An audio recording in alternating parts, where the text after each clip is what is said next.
اعوذ باللہ من الشیطان الرجیم بسم اللہ الرحمن الرحیم ربی یسر ولا تعسر وتمم بالخیر۔ تاریخ تبری جلد اول کا مطالعہ کر رہے ہیں۔ آج کے ایپیسوڈ میں تسم اور جدلیس کا بیان ہوگا۔ اب ہم تسم اور جدلیس کا تذکرہ کریں گے کہ یہ لوگ بھی پیروکاران مذہب بادشاہوں کے دور میں آئے۔ جدلیس کے آس پاس کا علاقہ حسان بن طبع کے زیر نگین تھا، جس کا تذکرہ طبع حمیر کے ذکر میں گزر چکا ہے۔ علماء عرب سے روایت ہے کہ تسم اور جدلیس یمامہ میں رہا کرتے تھے۔ ہر علاقہ بڑا ہی سرسبز، خوبصورت، ترقی یافتہ اور سماجی و معاشی خوبیوں کا مرکز تھا۔ مختلف اقسام کے پھل باغات کا سلسلہ، اونچے اونچے محلات، غز، ہر طرح سے خوشحالی تھی۔ جبکہ تسم قبیلے کا بادشاہ خواہش پرست، ظالم اور جابر تھا۔ اس بادشاہ کا نام املوک تھا۔ یہ بادشاہ فطری طور پر جدلیس سے عناد رکھتا تھا اور ہمیشہ انہیں ذلیل کرنے کی کوشش کرتا۔ ظالم بادشاہ کے کرتوت۔ اس کے ظلم کی ایک مثال یہ ہے کہ اس نے حکم جاری کر رکھا تھا کہ اس کی بادشاہت میں جدلیس کی کوئی عورت شادی کے بعد اپنے شوہر کے پاس اس وقت تک نہیں جا سکتی جب تک کہ بادشاہ کا پہلو گرم نہ کرے۔ اس طرح وہ کلی کو ڈنڈی لگا کر پھول بنا دیتا اور کسی کو بھی کلی کا رس چوسنے کا موقع نہ دیتا۔ ایک مرتبہ جدلیس میں سے ایک شخص اسود بن غفار نے اپنی قوم کے سرداروں کو شرم دلاتے ہوئے کہا کہ کیا ہم ایسی ذلت و رسوائی میں بے غیرتی، دیوسی کی زندگی گزار رہے ہیں جو کتوں کی زندگی سے بھی بدتر ہے۔ اس شخص نے مختلف مواقع پر اس قسم کی باتیں کر کے لوگوں کو جوش دلایا اور ان سے کہا کہ اب اس ذات کے خلاف، اب اس ذلت کے خلاف کھڑے ہو جاؤ اور ہمیشہ کی عزت حاصل کرنے کے لیے میرا ساتھ دو۔ چنانچہ اس نے لوگوں کو ترکیب بتلائی کہ میں ظالم بادشاہ کے، اس کے ہم نشینوں اور اس کی پوری قوم کی دعوت کروں گا۔ جب وہ لوگ زرق برق لباس پہن کر شان و شوکت اور تمکینت سے آئیں گے تو ہم ان کے بادشاہ اور اس کے وزیروں کو قتل کر دیں گے۔ یہ دیکھ کر عوام خود ہی بھاگ جائیں گی۔ چنانچہ اس منصوبے کے مطابق سب لوگوں نے اپنی تلواریں تیز کر لی اور انہیں خوب چمکا کر قریب ہی ریت میں دفن کر دیا۔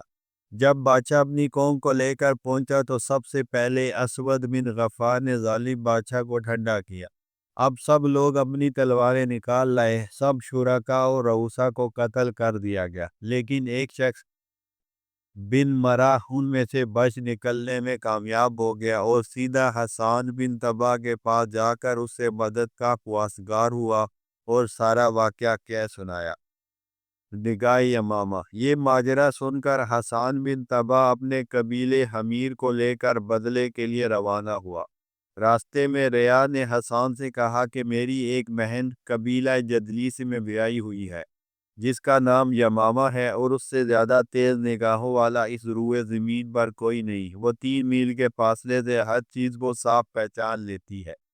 مجھے اندیشہ ہے کہ وہ اپنی قوم جدلیس کو بتا دے گی۔ اس خطرے کے پیش نظر آپ اپنے لوگوں کو بتا دیں کہ ہر شخص ایک درخت کاٹ کر اس ایک شاخوں اور لکڑیوں کو اپنے آگ اور دائیں بائیں اوٹ بنا لیں تاکہ وہ پہچان نہ پائے۔ چنانچہ حسان نے اپنی قوم کو ایسا کرنے کا حکم دیا۔ حسان کا حملہ۔ حسان کی فوج اس انداز میں آگے بڑھی، تھوڑی مسافت طے کی تھی کہ یمامہ کی نظر ان پر پڑی تو اس نے اپنی قوم جدلیس کو اس سے آگاہ کیا کہ دشمن کی فوج آ رہی ہے۔ لوگوں نے اس سے پوچھا کہ تمہیں کیا نظر آیا ہے؟ اس نے جواب دیا کہ میں لوگوں کو درخت کی اوٹ میں دیکھ رہی جو گوشت نوچ رہے ہیں یا جوتا سیدھا کر رہے ہیں۔ لوگوں نے اس کو جھٹلایا، حالانکہ وہ سچ بول رہی تھی۔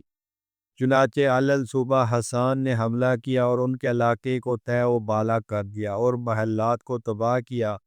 اس وقت یمامہ بنت مرہ کو حسان کے سامنے پیش کر دیا گیا، جس کے حکم سے اس کی آنکھیں پھوڑ دی گئی۔ آنکھوں کے اندر سے 2 کالی رگیں ظاہر ہوئیں۔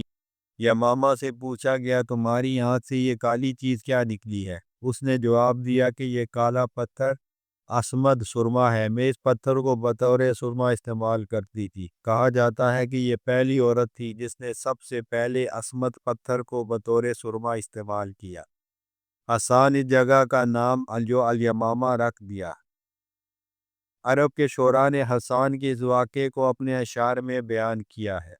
حسان کی فتح کے بعد کے حالات۔ حسان بن طبع سے مدینہ یثرب کے ارد گرد آباد بہت سے یہودیوں کو قتل کیا، کیونکہ اوس اور خزرج نے ان کی بہت سی شکایات کی تھی۔ اس نے ابو طبع بن حسان کو سندھ کی طرف اور سمرہ دلجنہ کو خراسان کی طرف بھیجا اور دونوں کو چین پر قبضہ کرنے کا حکم دیا۔ سمرہ سمرقند گیا اور اس شہر کو فتح کیا اور اس طرح وہاں سے چین کی طرف پیش قدمی کی۔